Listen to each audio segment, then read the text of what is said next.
Look, I've made no bones about it. I don't like these early presumed choices you're going to have for president. The sitting president, Joe Biden, I can't believe the country can't do better than him. Not that he's a bad person, but can't we do better? Donald Trump, I feel the same way. What people are angry about when it comes to Trump, I get, but is he the best agent for their animus? So Biden's going to throw his hat in the ring. Let me throw you a couple of polls here, and then we'll put it to the grist of the mill of this beautiful panel I have assembled for you tonight. So NBC. 2024. Again, I don't love polls. They can be somewhat suggestive of a moment in time. We'll use it for that and nothing else. 70% say he shouldn't run for a second term. All right? Now, here's my problem with this poll. Dusty, go to the cross-section of bi-party. See, this is the problem with polls. They want you to think that nobody wants the guy to run, okay? But if you look at it in terms of, well, who's saying that? 88% of Democrats say that he should run. It's about the middle. 22% of independents. He's got a soft space there, and he did pretty well with them in the last election, so he's got something to worry about. Republicans, of course, they hate him. It's a binary battle to the bottom. Of course, okay? So let's discuss. Biden, the best the left can do, or do you think people are going to step up and primary him beyond Robert Kennedy Jr.? And Marianne Williamson. So I talked to folks in the Democratic Party, and the word has gone out that it is, quote unquote, professional suicide to run against Joe. So I was on Bill Maher a couple weeks ago, and I said, look, I think Governor Whitmer, Governor Newsom, Governor Pritzker, Governor Murphy, all who are looking at running for president if Joe doesn't run, should run.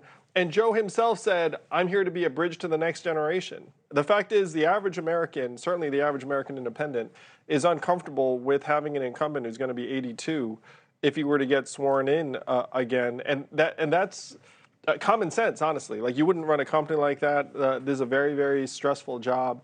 And when I ran alongside Joe in 2020, he would do events in person, and the states that saw the most of him were the states that he performed the weakest in. He outperformed in South Carolina because James Clyburn got behind him and then swept Super Tuesday and on and on.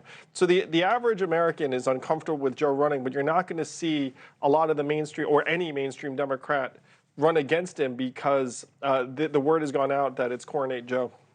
I think this is great news for Republicans, but it's bad news for the American people. Because? Because the American people deserve better. He has destroyed the economy. The border is a mess. I'm from South Texas. My husband's a Border Patrol agent for 14, 15 years. We've never seen anything like this. It's truly inhumane what's happening in South Texas. We've lost track of 85,000 children that have been potentially sold to child sex trafficking and that are being exploited in our country. He's destroying this country with his policies. So it's bad for America. I think he has an argument to make on the economy. Certainly if he's running against Trump, because remember, Biden has a phrase that he borrowed from somebody else, which is a good one, though. Don't compare him to the almighty, compare him to the alternative. And if it's him versus Trump, he beat Trump last time. Why don't you think he'd do it again? But how long is he going to keep blaming Trump for everything? And yes, he won, and he showed America what it looks like to be under the Biden administration. And I know that the American people don't like what they're seeing. They're hurting tremendously. They're barely making it at the end of the month to pay their rent, their mortgage. The American people are struggling to bring food to the table. They were struggling before also, though. That's why. It's about who do you... We've never seen this type of struggle in this country. Every type of campaign is about blaming somebody else. You know this very well with the former president. Nobody blamed other people for his problems the way Trump did. I've never seen a president own less of the problems of an administration than he did. It's what got him in trouble with the pandemic. Mark, what's your take? Here's the bulletin, the wake-up call that I want to deliver to every Republican. I do a radio show where every day it's easy to chronicle the degree to which Joe Biden is the worst cognitive declining president we've ever had. I get it. And Mayra's right, that the policies are a disaster as we see them. Half the country is fine with those policies. That's why we have a lot of work to do. Why Andrew wants to get to that middle ground and say, look, let me borrow this from column A and this from column B. And I wish him well in that regard. And he has peppered the studio with copies of his fine book.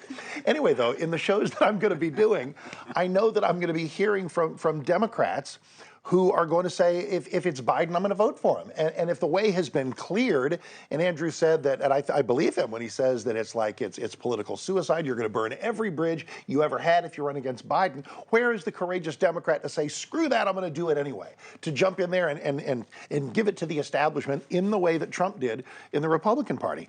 And if anybody's worried about the degree to which Biden is a candidate almost without campaigning gifts, I have two words for you. Those words are John Fetterman. He somehow miraculously won, and he was very close to dysfunctional. So ultimately, it's about the policies. People are going to vote. Democrats are going to vote for whoever can prevent Trump, prevent DeSantis, prevent the policies that they don't like. Biden will not be easy to beat.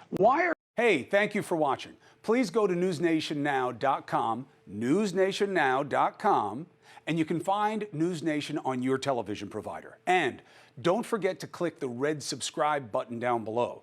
Then you will get more of NewsNation's fact-driven coverage.